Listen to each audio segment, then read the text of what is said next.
क्या दोस्तों अक्सर आपके साथ भी ऐसा होता है कि आपकी गेहूं की फसल जो है देखने में बहुत अच्छी है, बहुत हरी भरी है, उसमें बहुत ज़्यादा कल्ले बने हैं और कल्ले भी देखने में एकदम स्वस्थ लगते हैं।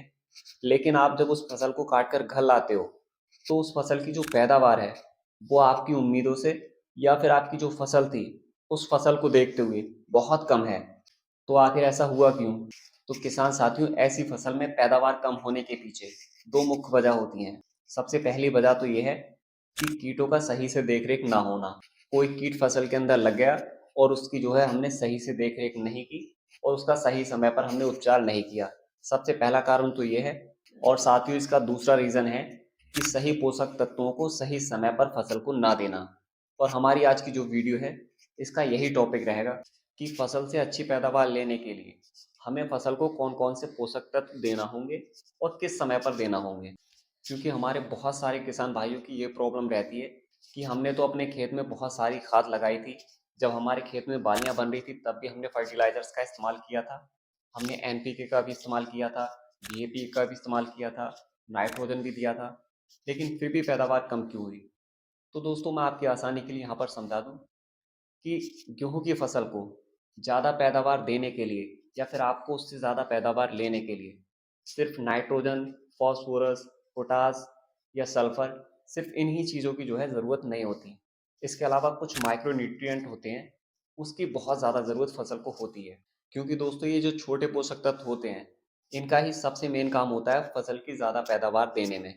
इनमें खासकर गेहूं की फसल को zinc, iron, manganese, boron, copper, magnesium, इस तरीके के जो छोटे पोषक तत्व हैं इनकी बहुत ज़्यादा ज़रूरत होती है।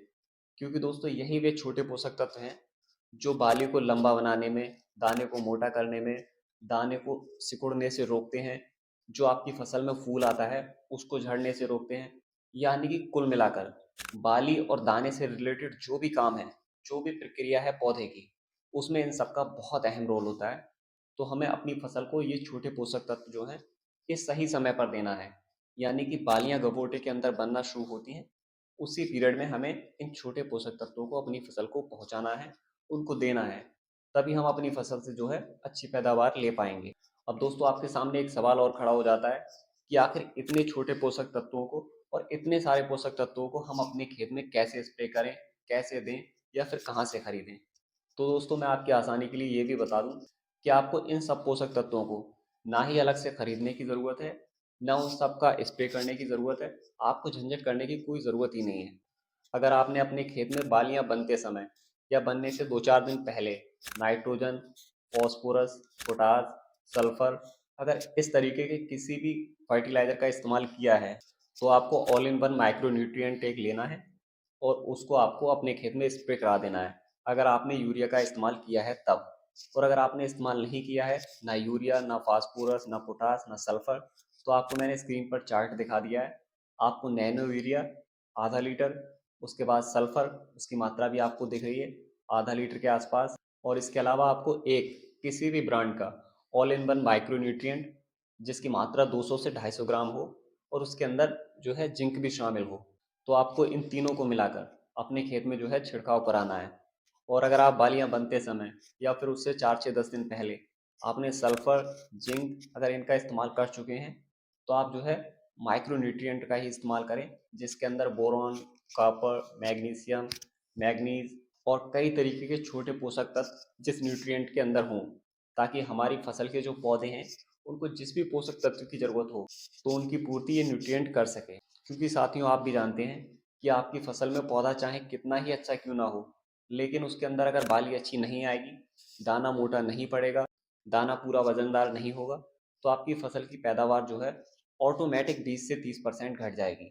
और अगर यही सब चीज़ यानी कि बाली की लंबाई सही हो गई, उसके अंदर दाना सही भर गया, दाना वजनदार हो गया, दाना सिकुड़ा नहीं, कुल मिलाकर उसकी बूटिंग जो है सही से हो गई, तो आपकी यही फसल उतने ही कल्ले आपकी पैदावार को 20 से 30% बढ़ा देंगे। तो आपको उन पोषक तत्वों को अपने खेत में ज़रूर लगाना है जिनसे कि बालियाँ अच्छी बने, दाने अच्छे बने, दाने अच्छे से भरें, बाली की लंबाई ठीक ठाक हो और पौधे के अंदर रोग प्रतिरोधक क्षमता जो है बढ़ जाए, ताकि कोई कीट लगे या फिर कोई बीमारी हो तो उसको ये कंट्रोल करे। साथ ही मैंने आपको बता ही दिया है, अगर आप किसी खाद का इस्तेमाल कर चुके हैं तो उस खाद को छोड़कर माइक्रोन्यूट्रिएंट का ही इस्तेमाल करें सिर्फ।